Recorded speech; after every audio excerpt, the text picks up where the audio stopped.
Hey, what is up guys, I'm KBHD here, and this is OnePlus 5T. It is literally the 2017ized version of the OnePlus 5. Now the OnePlus 5 just came out in June of this year, so it's only a couple months old, and OnePlus is a company that tends to cater to what their fans want. That phone had a lot going for it, but it just didn't feel very 2017 with all the other phones coming out.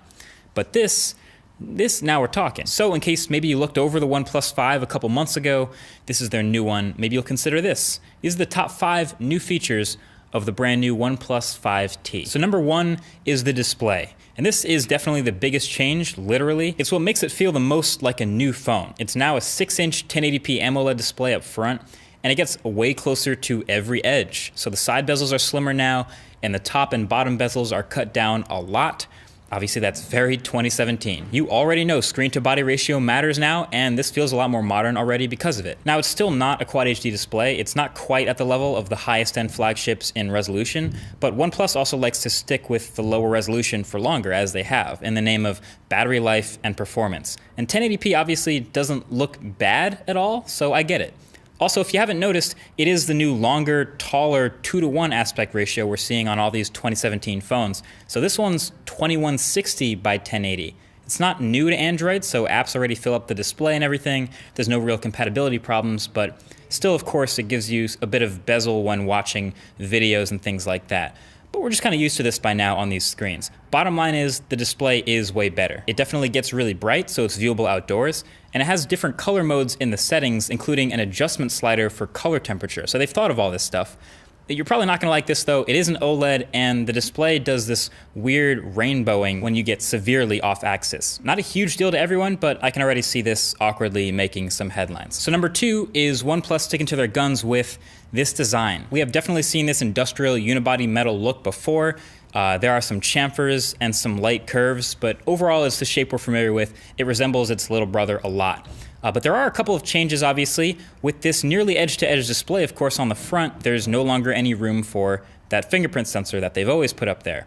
So this is the first OnePlus phone to move it to the back, and they have put it in what I'd consider the correct place on the back, which is just above the middle, not too high, not too low, just right about where your finger rests naturally. It's still ceramic, it's still extremely fast, still just as secure, but it's on the back now, like where it's been with the Pixel and the V30 and others. Nice. And something else that's usually pretty underrated with smartphones is good buttons. In fact, we usually don't really talk about them at all unless they're loose, bad buttons. So I feel the need to mention that the OnePlus 5T has exceptionally good, really clicky, convincing, crisp, tactile buttons. I like that about it. And another thing, OnePlus has never officially said that the 5T or the 5 is officially water resistant or waterproof, but I've seen some videos on YouTube where the 5 holds up pretty well to some minor splashing.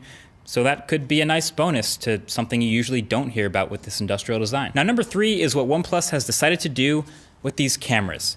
So the OnePlus 5 already had dual cameras. It had a main camera and a 2x telephoto lens on the back. Pretty standard setup from what we've seen.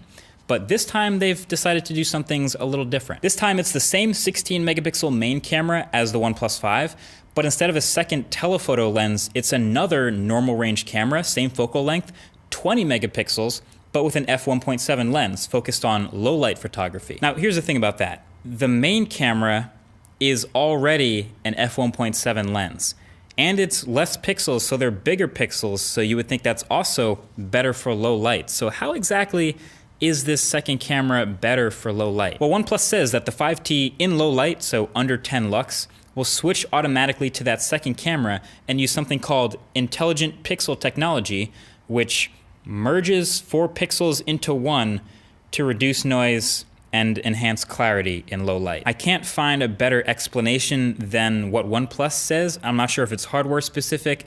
I would love to know exactly how it works, but at this point, we just kind of trust it. I hope it works the way they say it does. And there's also still portrait mode in these cameras, using all software to create a blur around your subject since you don't have a telephoto lens anymore. It's kind of like what the Pixel 2 is doing. And they still have clear zoom and pro mode and all the other stuff OnePlus has been doing in the camera for years. So that's good to see. But yeah, an interesting little shakeup in the camera department. And then number 4, a new way to log into this phone, is their new facial recognition. There's not a whole lot of information about this available, but from what I can tell you from my first impressions, it is insanely fast. 5-10 times faster than Face ID on the iPhone. It's ridiculous. So you can hit the power button to wake up the phone and basically turn it towards you as soon as it sees your face, it unlocks. No animation or anything, just open immediately. And then even if you're already looking at your phone when you take it out of your pocket and you press the power button to wake, it just goes straight to your home screen. It doesn't even pause for a second on your lock screen to look at you, which it's crazy fast. It could actually get annoying if you just wanted to check your notifications. So obviously it's brand new and this isn't a full review. I will definitely have to do some more testing to figure out if this is the real deal. But my first thought is, how can this be so fast and also be just as secure? Not really sure yet, but either way, it's really interesting to see some phone makers already start to play around with more facial recognition stuff now that Apple, of course, is so committed to it with iPhone 10. And then number 5, last but not least, is the stuff they didn't change. OnePlus 5, like I've said already, was a pretty great phone for the price. They're really hell-bent on being a good phone for the price. So they kept a lot of those same things in the OnePlus 5T. They kept the headphone jack. That's something a lot of enthusiasts refuse to let die, so this is one of your few phones left rocking it this year. They kept the alert slider on the side again. I mean, if you've used OnePlus phones for a while, you kind of just get used to having this and switching between modes on the fly. They kept, of course, Oxygen OS, which is their ROM that's always been pretty close to stock Android with a few added features on top. Still has that shelf to the side of the home screen and those gestures for screen off that you can draw on the screen. Just overall a familiar experience for OnePlus users. Right now it's on top of Android 7.1.1, but I expect that it'll get updated to Oreo sooner than later.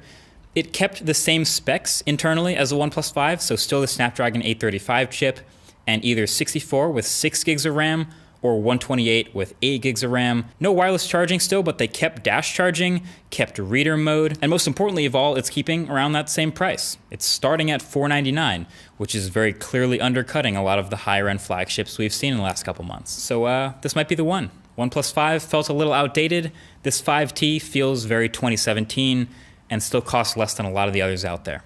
Not bad. Let me know what you guys think. Until the next one, thank you for watching. Talk to you later. Peace.